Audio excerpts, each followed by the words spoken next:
경제브리핑 불편한 진실이 여러분의 확실한 두통 치료제가 되어드리겠습니다. 경제 뉴스가 연예 뉴스처럼 쉽게 들리는 그날까지 경제브리핑 불편한 진실.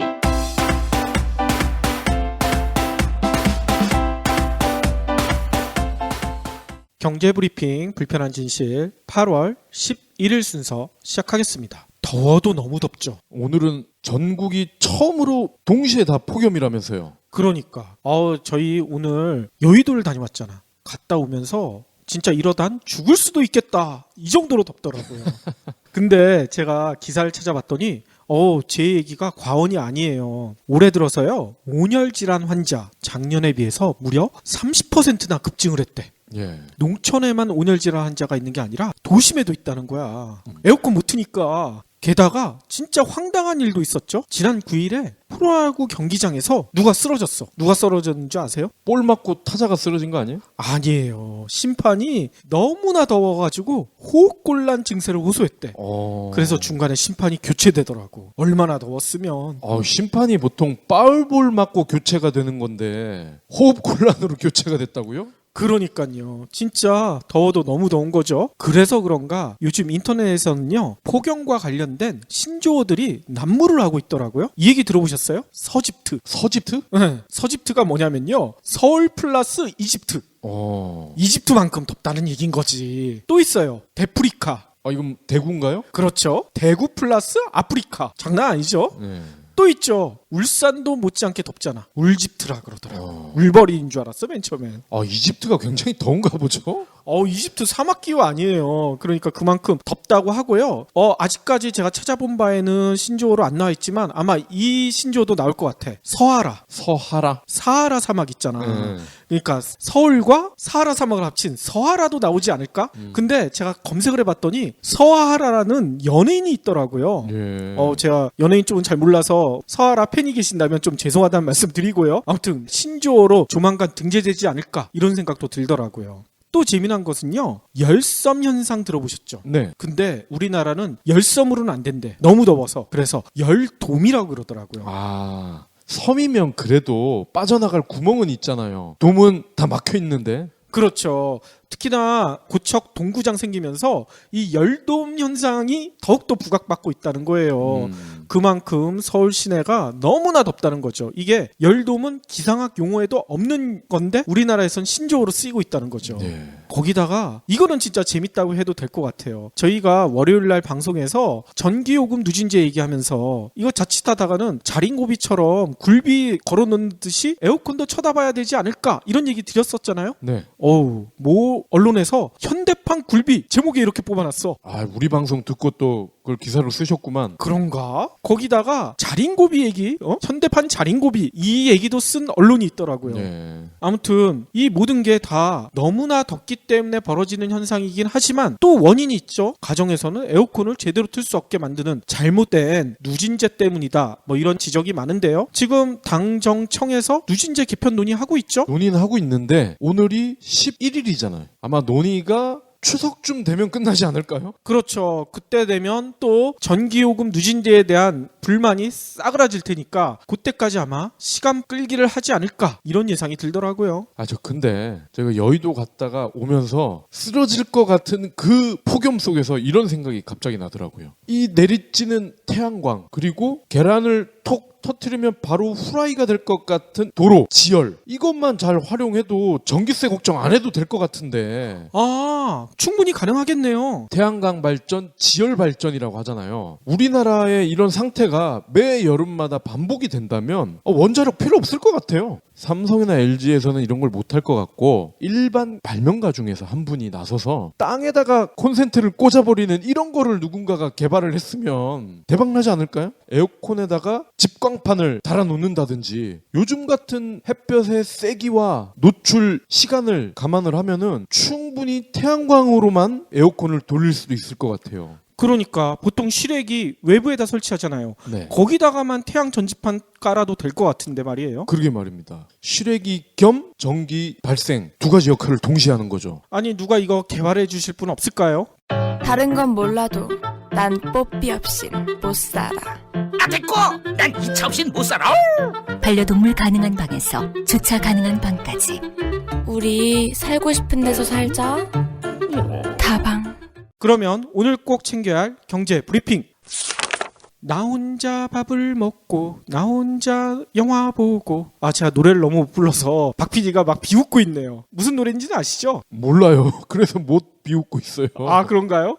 시스터의 나 혼자란 노래 있잖아. 이게 현대 젊은이들의 세태를 그대로 반영한 노래인데 이게 나온 지 조금 되긴 했죠. 그런데 최근에 이 세태가 더욱더 강렬해지고 있대. 뭐냐면 혼밥 혼술 들어보셨죠? 혼밥은 많이 들어봤는데 혼술은 혼자 술을 먹는다는 거일 거잖아요. 그렇죠. 정말 이렇게 혼자 술을 먹는 사람이 많아요? 엄청 많나 봐요. 그래서 어깨 판도도 크게 변하고 있대. 이 술을 어떻게 혼자 먹지? 이해가 안 되네. 왜요? 혼자 마시는 술이 더 맛있어.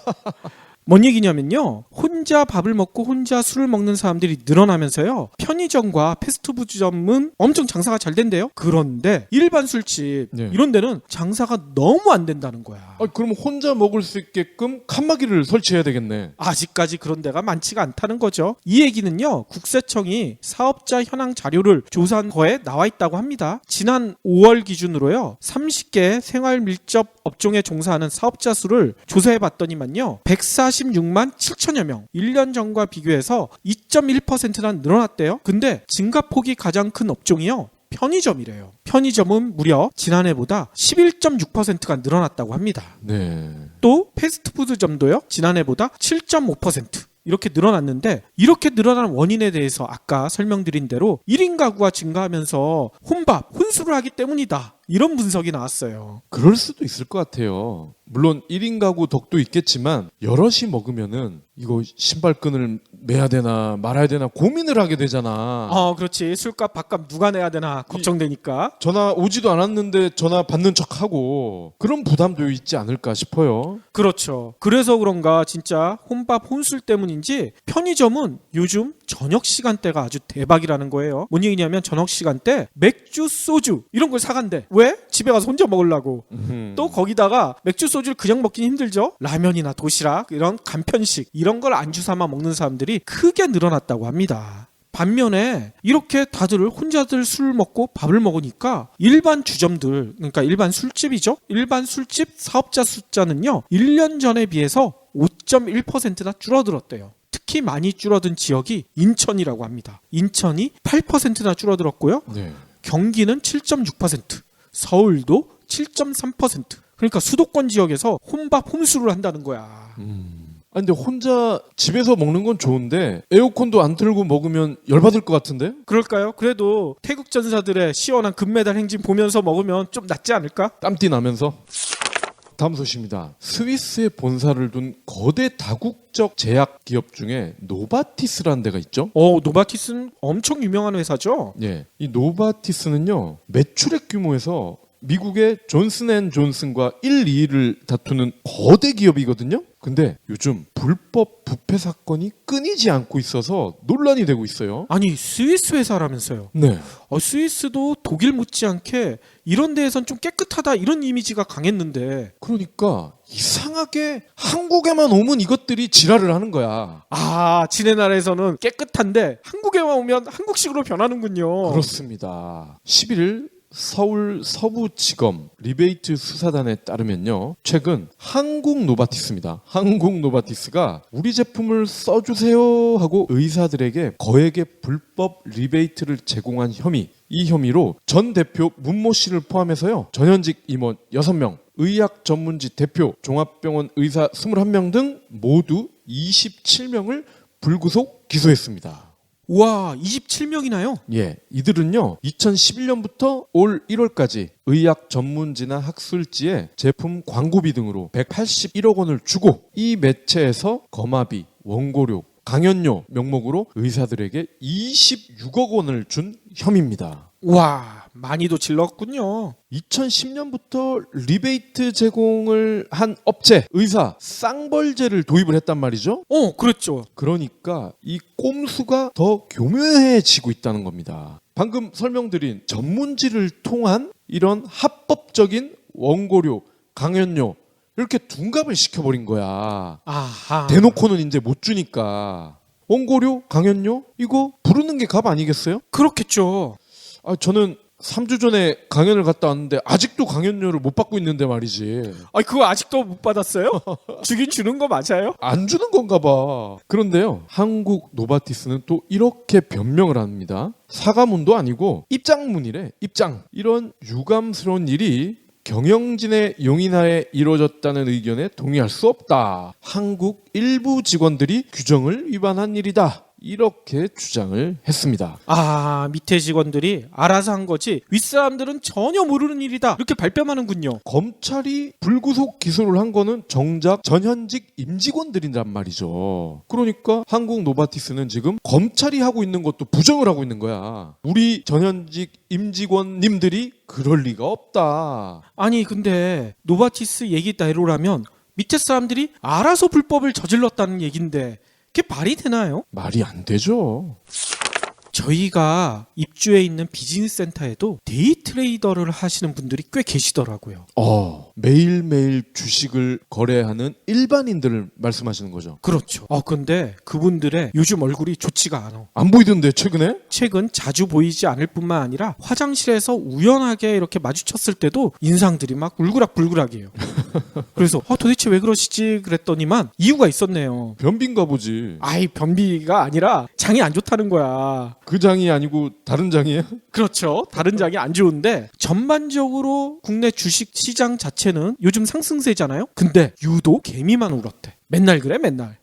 뭔 얘기냐면요, 금융정보업체인 FN가이드가요 올 하반기 들어서 유가 증권 시장에서 개인, 외국인, 기관 이런 투자 주체별로 순매수한 상위 10개 종목의 수익률을 비교해봤대요. 그랬더니 개인 순매수 상위 10개 종목은요 평균 11.72%나 하락을 했대. 이 기간 동안 코스피 지수는 2.88%가 올랐거든요. 네. 아니, 장이 오르는데도 개미들은 손해를 본 거야. 안 오르는 것만 산 거예요? 개미들이 가장 많이 사들인 10개 종목 가운데 주가가 오른 종목이 몇 개인 줄 아세요? 달랑 하나. 나머지는 다 떨어졌다는 거예요.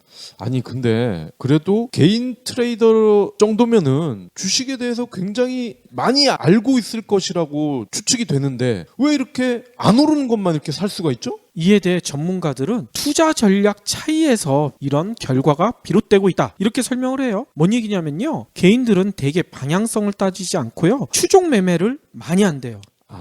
남들이 사면 산다? 그렇죠. 어디서 야 요번에 뭐 뜬대, 요번에 뭐 작전 들어간대, 이런 소문만 믿고 사는 경우들이 너무 많다는 거예요. 네. 게다가 저는 이게 더 큰 문제인 것 같아. 개인 투자자들은요 공매도를 할 수가 없잖아요. 왜냐하면 주가 하락할 때 베팅을 할 수 있는 공매도는 기존에는 기관이나 외국인한테만 적용이 됐었거든요. 최근에 제도가 바뀌면서 개인들도 공매도가 가능해지긴 했거든요. 네. 근데 이거는 제도일 뿐이에요. 현실적으로 개인이 공매도 한다는 것은 자금력이나 뭐 이런 거 때문에 거의 불가능하다는 지적이 많습니다. 이 때문에 기관과 외국인만 국내 주식시장에서 수익을 내고 있다는 거죠. 실제로 기관이 순매수한 상위 10개 종목 평균 주가 상승률은요 15.52%. 아까 개인은 11.72%가 하락했잖아요. 네. 거의 30% 가까이가 차이가 나죠. 또 외국인이 사들인 종목의 평균 수익률도요 4.1%. 개인보다는 훨씬 장사를 잘했다는 거죠. 차라리 기관이 사는 거를 추정 매수하는 게 낫겠는데요? 근데 기관이 싹쓸이하기 때문에 사고 싶어도 못 사는 경우들이 많죠. 그렇군요. 다음 소식입니다. 리니지 하면은 많은 분들이 한국을 대표하는 온라인 게임 이렇게 알고 계실 겁니다. 그렇죠. 근데 이 리니지가요 이제 모바일 게임으로도 변신을 해버렸어. 원래 그거 PC 게임이었잖아요. 그렇죠. 리니지2를 넷마블에서요 이 리니지2 IP를 활용한 모바일 게임을 오늘 공개를 하고 10월부터 정식 서비스를 한다고 합니다. 와. 저희가 아까 여의도를 갔다 왔다고 말씀을 드렸잖아요. 사실은 이 넷마블 게임즈가 진행한 행사가 여의도에서 열렸거든요. 그랬었죠. 이 모바일 게임 이름은요 리니지2 레볼루션입니다. 오호. 아니 근데 원래 리니지는 NC 소프트 게임 아니에요? 그렇죠. NC소프트가 개발한 PC 게임을 넷마블이 모바일로 새롭게 구현했다는 점에서 의미가 큰 거죠. 그렇군요. 아니 근데 MMORPG를 모바일에서 즐긴다? 이게 과연 가능한 건가요? 불과 2, 3년 전만 해도 상상해서나 가능했던 일이었겠죠. 그런데 요즘은 스마트폰 스펙이나 사양이 굉장히 좋아졌단 말이죠. 어허. 요즘 어지간한 보급형 스마트폰이요. 심지어 1970년대, 80년대의 컴퓨터보다 성능이 훨씬 좋다는 거 아닙니까? 아, 그렇죠. 그래서 그런가 오늘 간담회 현장에서는 재미난 행사도 했었잖아요. 공성전을 실시간으로 보여줬었잖아요. 그렇습니다. 실제로 게이머들이 나와서 PC가 아니라 스마트폰에서 진행되는 리니지2 게임을 서로 공성전을 한 거죠. 공성전 말 그대로 성을 놓고서 싸움을 하는 거 아닙니까? 그렇죠. 넷마블에서 밝힌 바에 따르면요. 이 공성전에 무려 1600명이 동시 참가가 가능하대. 1600명이요. 그래도 렉이 걸리거나 뻑이 나지 않는다는 얘기인 거예요. 이 정도면은 어지간한 PC 온라인 게임 못지않는 그런 재미를 모바일에서도 느낄 수가 있겠네요. 뿐만 아니라 기존 리니지2가 가지고 있던 혈맹 시스템 그리고 오픈필드 공간도요 그대로 모바일로 가져왔다고 넷마블은 자랑을 하더라고요. 특히 언리얼4 그래픽 엔진을 사용해서 그래픽 수준이요 PC 못지않은 그런 화려함을 자랑하더라고요. 저희가 행사장에서 실제로 시연 영상을 봤잖아요. PC에서 하는 건 줄 알았어요, 처음에. 그러니까요. 네. 만약 이 작품이 성공을 하고 더 나아가서 글로벌 시장에서도 호평을 받는다면은 이제 PC를 기반으로 온라인을 기반으로 하는 모든 행위가 모바일로 다 넘어갈 수도 있겠다 이런 생각이 들더라고요. 아무튼 리니지2 레볼루션이 얼마나 혁명적인 게임 시장의 변화를 가지고 올지 좀 기대를 해봐야 될 것 같아요. 이 보도를 접한 우리 PC방 사장님들 소화가 안 될 것 같아. 아니 이제는 모바일방, 스마트방을 만들면 되지.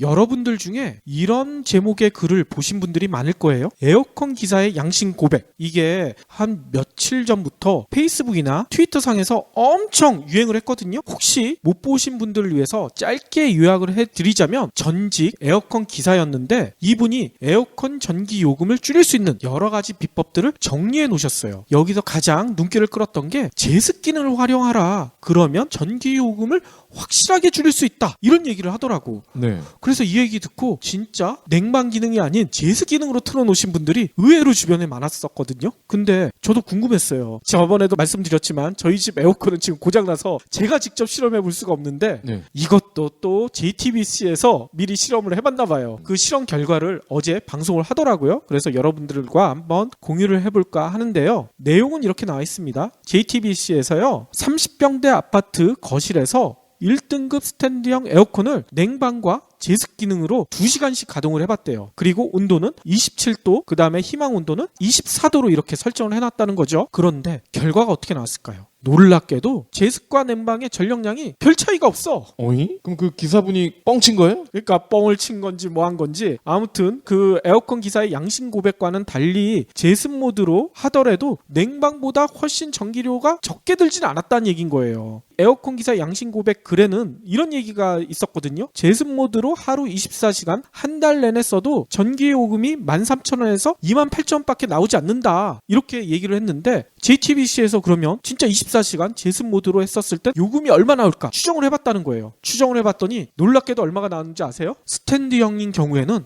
100만 원이 넘는데 100만 원. 저번에 우리 월요일날 얘기했잖아요. 전기료가 에어컨 값보다 많이 나올 수 있다고. 여기 나왔잖아. 증명이 된 거죠. 도대체 이유가 뭘까? JTBC에서는 에어컨 제조사한테 이유를 물어봤어요. 물어봤더니 이렇게 얘기를 한대요. 냉방과 제습은 원리가 거의 차이가 없대요. 뭔 얘기냐면요. 냉각제가 액체로 바뀌었다가 기체로 바뀌는 과정에서 찬바람이 나오는데 냉방이나 제습이나 냉각 원리가 똑같다는 거예요. 따라서 똑같은 원리로 똑같이 가동되니까 어떻게 되겠습니까? 전력 소모도 똑같을 수밖에 없다. 이렇게 설명을 하더라고요. 아니 그러면 우리 여름에 제습기 많이 돌리잖아요. 그럼 그것도 에어컨만큼 전기를 먹는다는 얘기네요? 그렇죠. 그러니까 혹시나 이런 글에 해가지고 제습 기능 하루 종일 틀어놨다가는 진짜 요금 폭탄을 맞을 수 있다는 얘기인 거죠. 와, 여름에 제습기 많이 쓰는데 에어컨, 제습기 동시에 돌리면 결국 에어컨 2대를 켜는 거네? 그러니까요. 아니 근데 저는 이 내용을 보면서 전기요금에 대해서 국민들의 불만이 얼마나 크길래 이런 거짓말까지 SNS에서 횡행하는지 참 대한민국이 대단하다는 생각이 들어요. 그 양심 고백한 기사분의 정체가 밝혀졌나요? 아니요. 그건 밝혀지지 않았는데 네티즌 수사대가 지금 동원되고 있다고 하는데 전직 에어컨 기사가 아니겠죠. 빨리 자수하세요. 안녕하세요. 선안남 심리상담연구소를 운영하고 있는 상담심리사 선안남입니다. 심리상담소 하면 보통 여자분들이 많이 찾아오시는 공간이었는데 최근에 심리상담소를 찾는 남자 내담자들이 참 많아졌습니다. 자기 본연의 모습을 드러내지 못한 채 사회나 가까운 사람이 주는 억압 때문에 힘들어하시는 남자들의 모습을 보면서 남자가 남자를 또 여자가 남자를 이해할 수 있게 돕는 책을 쓰고 싶다는 생각을 했습니다. 그렇게 탄생한 책이 이 책 혼자 있고 싶은 남자입니다. 한마디로 이 책은 여자 상담 심리사의 건강한 남성성 탐구라고 할 수 있습니다. 이 책에서는 다르다는 이유로 여자들이 오해하기 쉬웠고 사회적인 압력 때문에 남자 스스로도 알아채지 못한 마음을 깊이 들여다보았습니다. 남자의 마음속에 무엇이 있기에 그들이 입을 열지 않는지, 위축된 모습을 보이는지, 딸바보가 되는지, 완장에 집착하는지, 시도 때도 없이 분노하는지 등을 이야기합니다. 혼자 있고 싶은 남자, 서점에서 구매할 수 있습니다.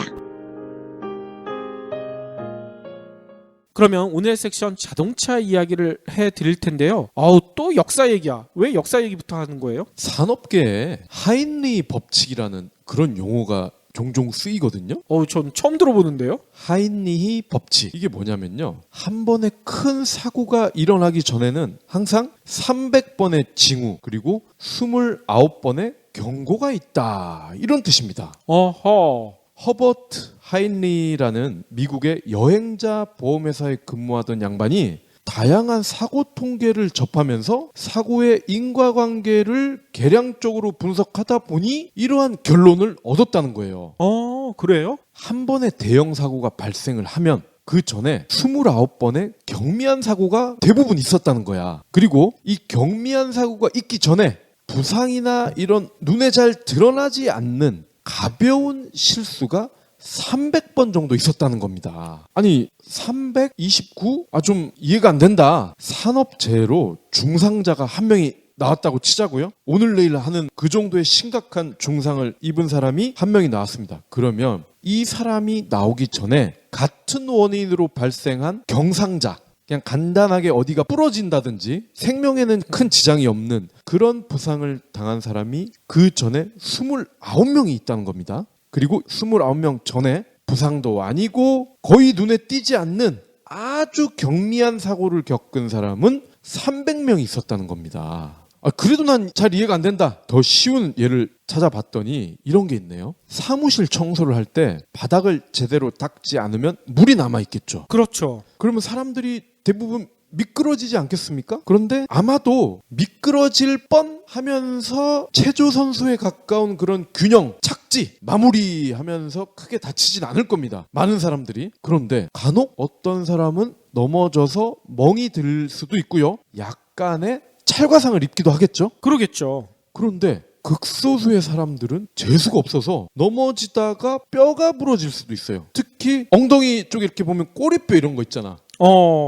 종종 부러지잖아요. 넘어지면서. 그거 부러지면 장난 아니게 아프다 그러더라고요. 예. 그런데 더 재수가 없는 사람은 머리를 바닥에 부딪히면서 뇌진탕을 일으킬 수도 있죠. 정말 최악의 경우는 머리가 바로 땅에 떨어지거나 목뼈가 부러지면서 사망을 할 수도 있습니다. 그러니까 넘어질 듯 안 넘어진 사람은 그 300명에 해당을 하는 거고요. 목뼈가 부러지거나 머리가 바로 깨지면서 사망을 한 경우는 바로 그 한 명이 되는 거죠. 세계적인 물류기업 페덱스 아마 아실 겁니다. 페덱스가요 1990년에 서비스 부문에서 이 하인리 법칙을 응용을 해서 상을 받은 적이 있대요.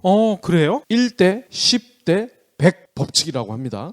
이거는 또 뭔가요? 불량이 생길 경우 즉시 고치면은요 1원이 든대. 근데 책임 소재를 규명하거나 문책당할 게 무서워서 이를 숨기고 그대로 냅두면은 10원이 든다는 겁니다. 근데 이게 고객 손에 들어가서 클레임이 들어왔다. 그러면 100원이 든다는 겁니다. 아하. 그러니까 작은 실수를 그대로 내버려 두면은 그 비용이 작게는 10배, 크게는 100배까지 불어난다는 거죠. 숨기면 숨길수록 눈덩이처럼 불어날 수가 있다. 이 얘기군요. 그렇습니다. 하인리 법칙 그리고 페덱스의 1대 10대 100의 법칙, 공통점은 이겁니다. 대형 사고가 터졌다 할지라도 어떻게 대처하느냐에 따라 결과가 달라진다. 그리고 더 중요한 거는 사전에 충분히 막을 수가 있다. 이거거든요. 제가 이 얘기를 왜 하냐면요. 현대 자동차 얘기를 꺼내려고 합니다. 아, 그래요? 현대차가요. 7월 국내에서 점유율이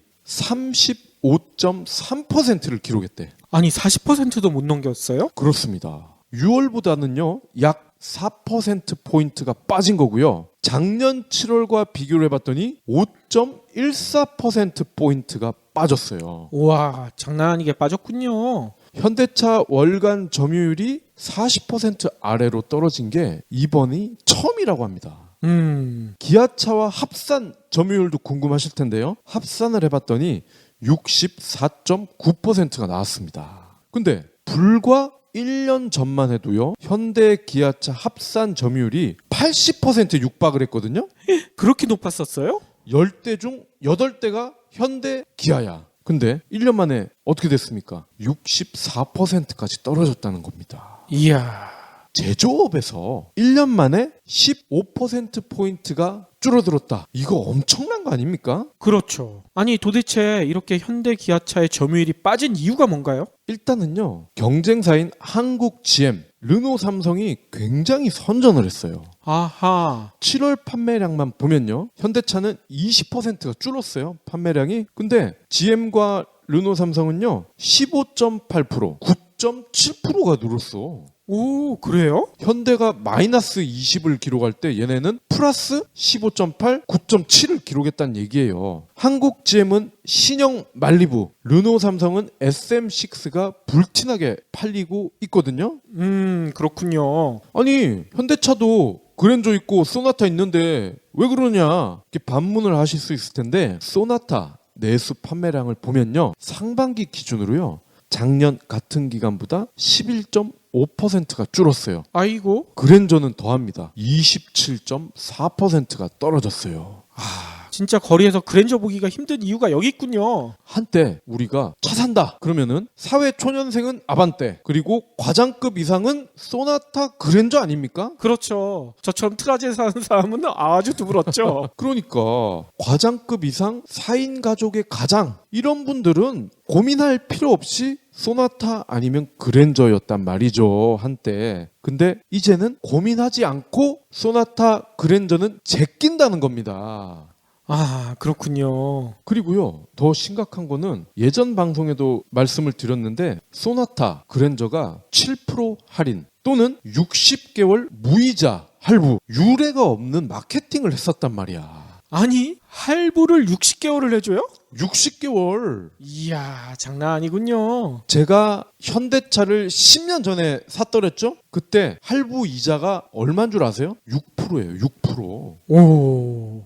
물론 그때는 지금처럼 초저금리는 아니었지만 그래도 6%가 말이 됩니까? 그러니까 말이에요. 근데 이제는 무이자로 할부를 해준다. 그렇습니다. 그런데도 사람들은 현대차를 안 사겠다. 버팅긴다는 얘기군요. 일단 말리부 아니면 SM6 또는 K7 셋 중에 하나를 고른다는 겁니다. 정말 심각하죠? 아니, 그러면 국내에서 이렇게 안 팔리면 해외에서 좀 보충하면 되지 않을까요? 그러면 다행이죠. 그런데 이게 쉽지가 않습니다. 중국 상황을 한번 볼까요? 올해 상반기에요. 현대, 기아가 각각 점유율을 4.6%, 2.6%를 마크했어요. 합하면 7.3이죠? 그런데 현대차 점유율이요. 반기 기준으로 5% 이하로 떨어진 게 간만이래. 약 4년 만의 일입니다. 오, 그래요? 그런데 중국에서 상반기 자동차 판매 증가율은요 14.4%가 늘었어. 그러니까 중국 전체 시장이 빠지면은 현대기아차가 판매가 주는 게 자연스러운 건데 그게 아니라 오히려 볼륨이 늘어나 버렸어. 그것도 14.4%나. 그런데 현대 기아차만 유독 빠지고 있다. 심각하네요. 그러면 가장 큰 시장 미국은 어떨까요? 현대차가요 올 상반기에 미국에서 지급한 인센티브가요. 대당 3,100달러. 우리 돈으로 하면은 350만 원 정도 되겠죠? 그런데 이게 지난해 상반기와 비교를 해봤더니 13%가 늘어난 거야. 와, 차 한 대 팔면 350만 원의 인센티브가 생기는 거예요? 인센티브는 왜 줄까요? 많이 팔라고. 안 주면 안 팔리니까. 그리고 인센티브를 이렇게 많이 줘버리면 어떤 일이 생길까요? 매출은 올라갈 수 있지만 영업이익은 곤두박질 치겠죠. 그러겠네요. 현대차의 주력인 승용차의 경우에요. 인센티브가 무려 25%가 증가했지만 판매는 8%가 빠졌어. 또 와, 이렇게 독려를 하는데도 판매 신장에는 거의 도움이 안 됐다는 얘기네요. 아니 약을 25%나 더 쳤는데 어떻게 약발은 8%가 줄을 수가 있죠 이거? 마케팅을 어떻게 하면 이렇게 되나? 그래서 몽고 아저씨가 열받을 거 아니야. 그래서 현대기아차 해외 법인장 60여 명을 소환을 했어. 한국으로 다 뭔 얘기했겠어요? 얘기 아니라 조인트 깔라는 거 아니에요? 조인트 한 번씩 까고 그런 다음에 이랬겠지. 야, 돈을 어떻게 퍼주는데도 장사를 더 못하냐? 어떻게 장사를 하면 이렇게 퍼주고도 못 팔 수가 있지? 나는 이해가 안 되는데? 야, 니네가 설명을 해봐. 내가 납득할 수 있게. 근데 납득할 수 있게 설명을 하면 과연 조인트를 안 깔 수 있을까? 그러면 더 까이지. 깐데 또 깔 것 같은데? 그러니까 납득이를 내려가도 안 될 거예요. 자, 그러면 제가 하인리 법칙을 말씀을 드렸잖아요. 큰 사건이 하나가 나타나기 전에 중간 정도의 사건이 29개가 일어나고 이 29개의 중간적인 사고가 일어나기 전에 미미한 300가지 케이스가 일어난다. 즉 지금 현대차 입장에서는 점유율이 30%로 곤두박질 쳤다. 이거는 큰 사건일 수도 있고 중간 정도의 사건일 수도 있습니다. 그 기준은 사람마다 다를 수가 있겠죠. 몽고 아저씨 입장에서는 아마 중간 정도의 사건일 수도 있을 거고 제가 봤을 때는 이거는 엄청난 사건이거든요. 그러면은 하인리 법칙에 따라 그 전에 작은 사건들이 훨씬 많았다는 얘기 아니에요? 그렇습니다. 그럼 그 작은 사건이 무엇이었을까? 방송하면서 누누이 말씀드린 거지만 다시 한번 제가 기억나는 것만 몇 가지 말씀을 드려보도록 하겠습니다. 첫 번째, 현대차 직원들은요, 물론 100% 다 그런 건 아니지만 적지 않은 분들이 차를 30% DC를 받아서 사. 그랜저가 3,000이다. 30% DC하면 얼마예요? 2,100만 원이죠? 그럼 이거를 2년간 탑니다. 2년 전에는 이걸 팔 수가 없게끔 돼 있거든요. 2년간 타서 SK 엔카 이런 데 내놓는 거야. 얼마에 내놓을까요? 그랜저 2년 중고차 시세에 맞게끔 내놓죠. 그러면 그랜저 2년 중고차 시세는 얼마일까요? 그랜저가 3,000이라고 하면 2년이 지났을 때 약 2,500 정도 될 겁니다. 아니 그러면 400만 원이 이득이네? 빙고. 이거 마법 아니에요? 마법? 어허. 마술인가? 마법인가? 이거를 적지 않은 현대차 소비자들이 안다는 겁니다.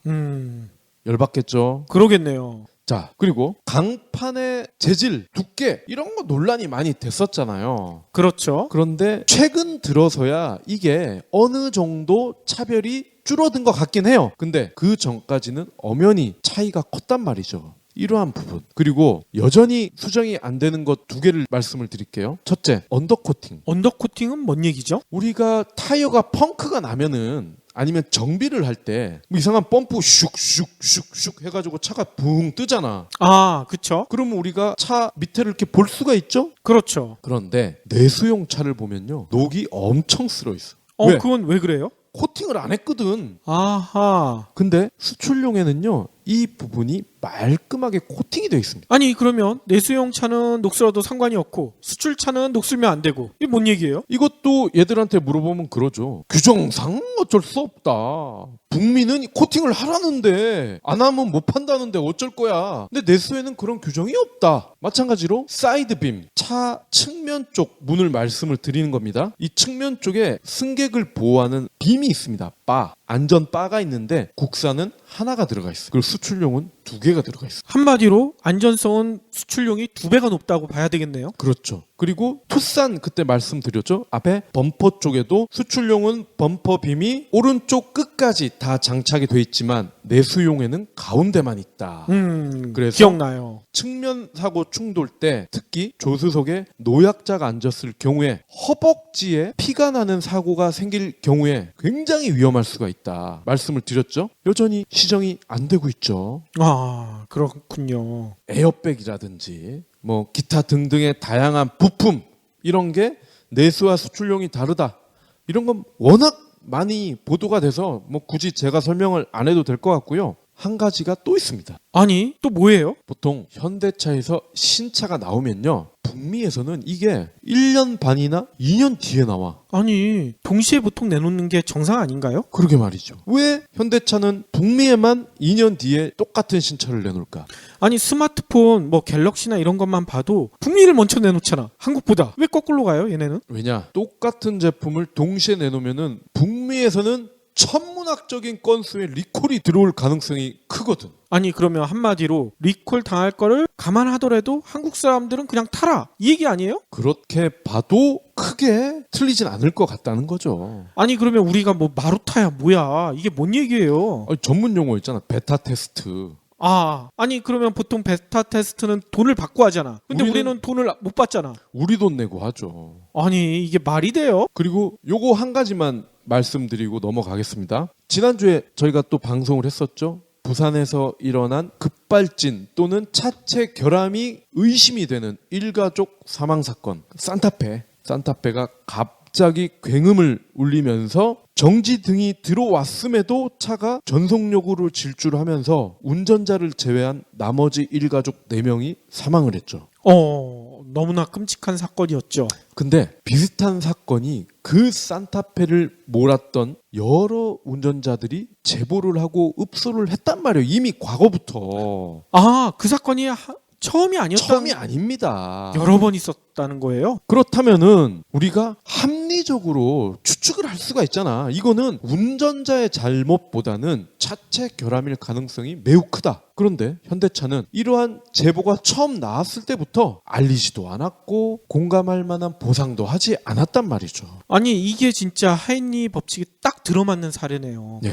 그 전에 여러 건의 제보가 있었는데 이걸 무시하니까 결국은 한 건의 큰 사건이 빵 터진 거 아니야. 물론 여전히 차체 결함이냐 아니냐 법적인 공식적인 결과를 알 수는 없습니다. 근데 대부분의 소비자들 또는 현대차를 나중에 살 수도 있는 예비 고객들이 차의 결함일 가능성이 크다 이렇게 생각을 하고 있다는 게 중요한 거예요. 그렇죠. 그러면 현대차가 사실은 이렇다 아니면 알고 보니 결함이 있었네요. 앞으로는 이런 일이 없도록 열심히 노력하겠습니다 라든지 뭔가 리액션을 해줘야 되는데 그런 게 거의 없다는 겁니다. 리액션이라고 한다는 게 고작 차끼리 박치기 시켜서 비슷하게 찌그러졌죠? 이래도 내수용 강판 차별한다고 생각하시나요? 이런 거나 하고 있으니 정작 소비자들이 알고 싶은 거는 알려주지 않고 있다는 겁니다. 지금 현대차는 1년의 사태가 29건이 발생한 중간 정도의 사고로 보고 있는 건지 아니면 300건에 해당하는 미미한 그런 케이스로 보고 있는 건지 모르겠습니다. 다만 저는 이게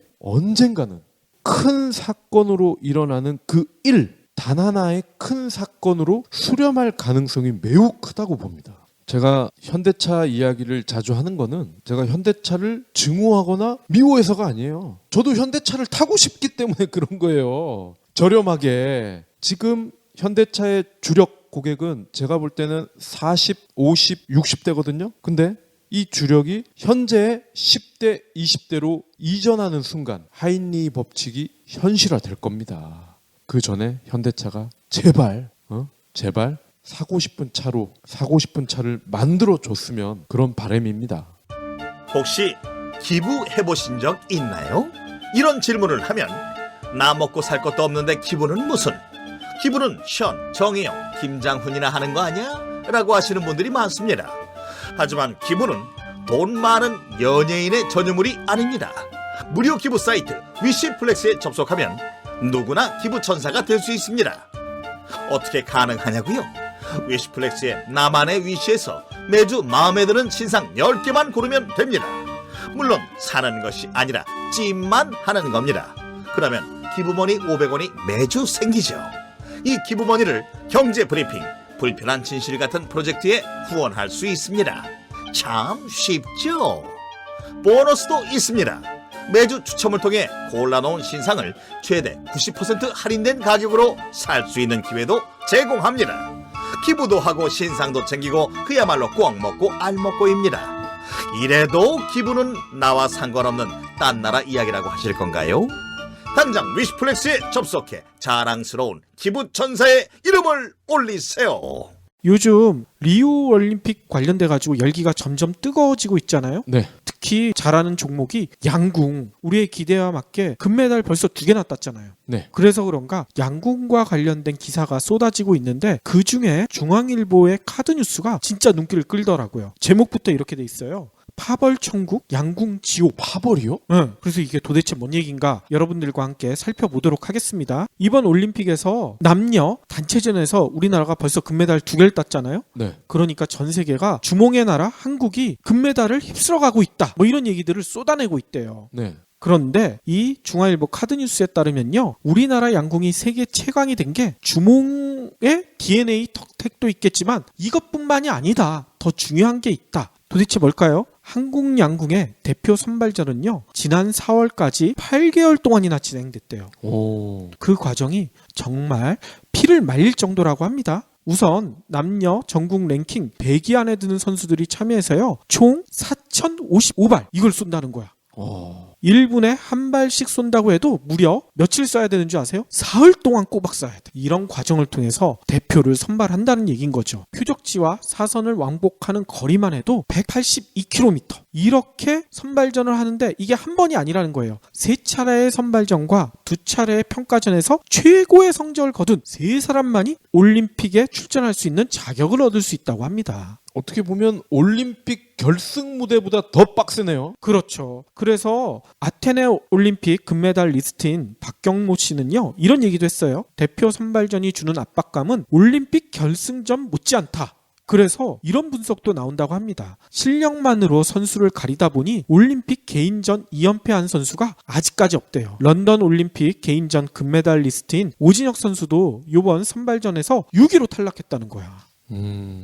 게다가 이런 얘기도 있습니다. 아무리 화려한 성적을 거뒀더라도 봐주기가 전혀 없대. 왜냐하면 실력자들이 너무나 많기 때문에 우글대는 정글에서 제 힘으로 살아남는 사람만 끝까지 같이 갈 수가 있다는 거예요. 네. 그래서 국가대표로 선발된 한 양궁 선수는 이런 얘기도 한대요. 태능을 떠나는 동료가 짐 싸는 모습을 보면 가슴이 너무 아픈데 도와줄 수도 없다. 특히나 마지막에는 이런 과정도 거친다고 합니다. 올림픽에 참가하는 사람은 3명씩이잖아. 네. 근데 4명을 뽑아놓는다는 거. 4명 중에 평가전을 거쳐서 최종 1명을 탈락시킨. 어찌 보면 너무 잔인하다. 진짜 양궁 지옥이 아니냐. 이런 얘기까지 나올 정도죠. 스파르타네, 스파르타. 대신에 이런 얘기가 있습니다. 양궁계에서는요. 추천 선수가 갑자기 발탁되거나 파벌 경쟁으로 엉뚱한 선수가 자리를 차지하는 경우가 아예 없대. 국내 몇몇 종목에선 이런 일 때문에 난리가 나고 있잖아요. 그렇죠. 도대체 양궁만 이런 일이 왜 벌어질까요? 이런 설명이 있네요. 한국 양궁은요. 사교육을 허용하지 않는데요.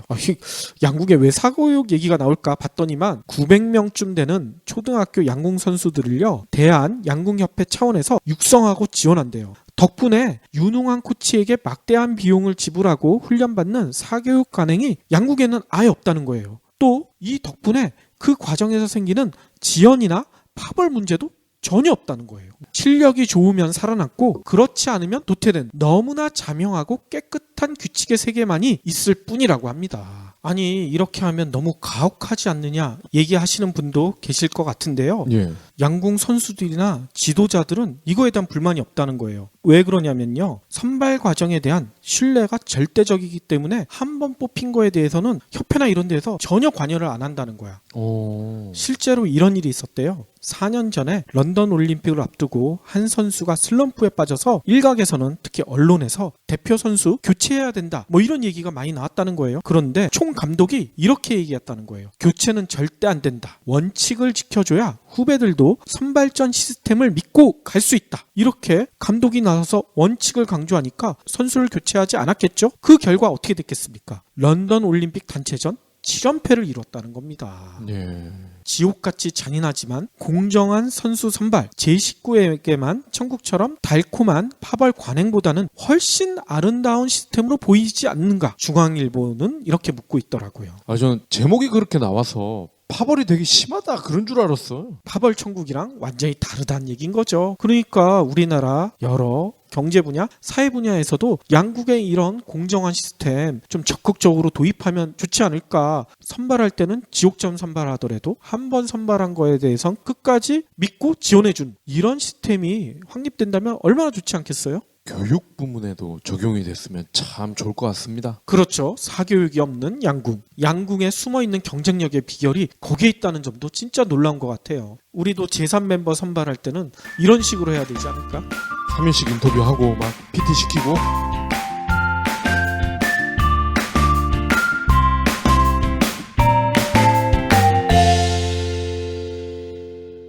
경제브리핑 불편한 진실 완주해주셔서 감사합니다. 하트 2척, 댓글 남기기, 계좌 후원 등 다양한 방법으로 힘을 보태주세요. 계좌 정보는 경제브리핑 팟빵 공지 코너에